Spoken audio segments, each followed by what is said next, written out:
Welcome to my vlog guys. Tayo ay magluto ng arroz caldo. So paborito to ng lahat ng bata, matanda o sino man. Basta guys, ito ay niluto ko siya at nilagyan ko siya ng chicken meat at itlog. Ito guys, at pinagsabay ko na ang carrots na ginayat and kamatis na ginayat.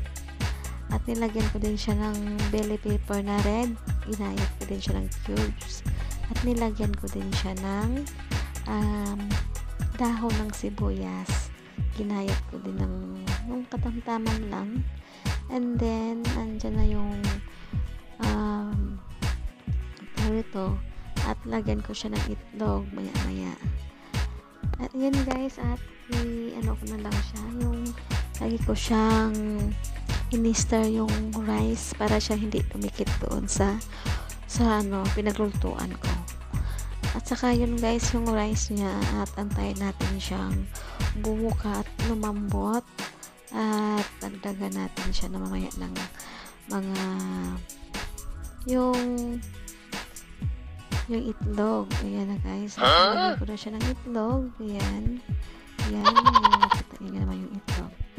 Ayan na guys, at wag mo siyang i-stop na i-stir guys, kasi pag once na i-stop niyo, didikit yung lugaw. Yan ay tinatawag sa amin na arroz caldo, yung flesh ng chicken meat. At lagyan ko siya dyan. Yan. At lagyan natin maya ng, pero may halo na yan siya guys na yung garlic at ginger para mabango.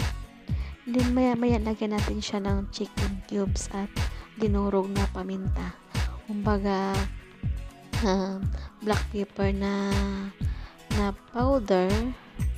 Ayan, para siyang medyo manghang na sobrang bango niya guys, kasi ito lahat ay chicken meat, wala siyang halo na bones talaga. At yung makapag-sticky nito yung rice, kasi maganda yung guys, make sure nyo guys, yung maglugaw kayo, yung maganda yung rice, yung panglugaw talaga, para masarap siyang kainin. At maya guys, tingnan natin siya. Yun. At malapit na siya matapos. At yan, konting na yung rice, bunga ka na yung rice. Ayun na, maya antay natin maya. At yun na, hanggat mag-sticky siya. Yan, yun, pinakita ko yun.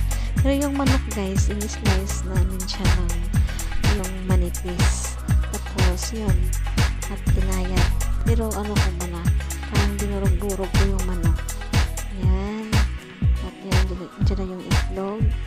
At maya lagyan natin ng dinurog na paminta. Then yung tawag nito, yung chicken cubes. Ayan, at dinurog ko yung chicken cubes. Lagyan natin yan. Yan, laki-laki ng yung egg dyan.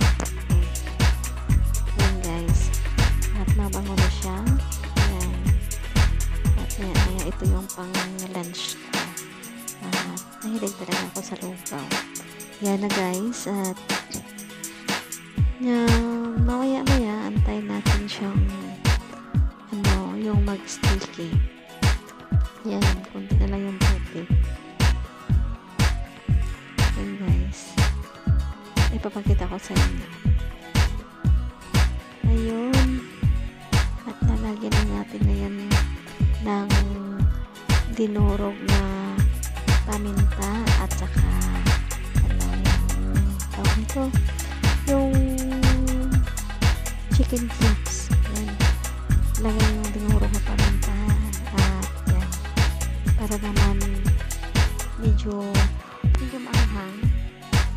maanghang siya, kasi mas masarap kasi yung medyo maanghang yung kinakain mo. Yan, masarap to sa mga bata. Yan, kasi mga bata gusto nila yung mga lugaw.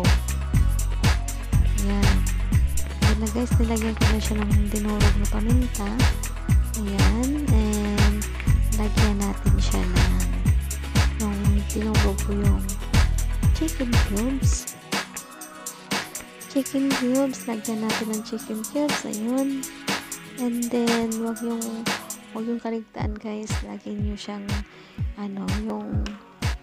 yun, ihalo-halo nyo lang siyang ihalo hanggat matapos. Para hindi siya didikit sa pinaglutuan ninyo. Yan. Kunti na lang siya. Na siya. Tapos na. At maya yan na guys. Yan. Na. Tapos na siya. Yun. Sticky na. At kaya kain na tayo.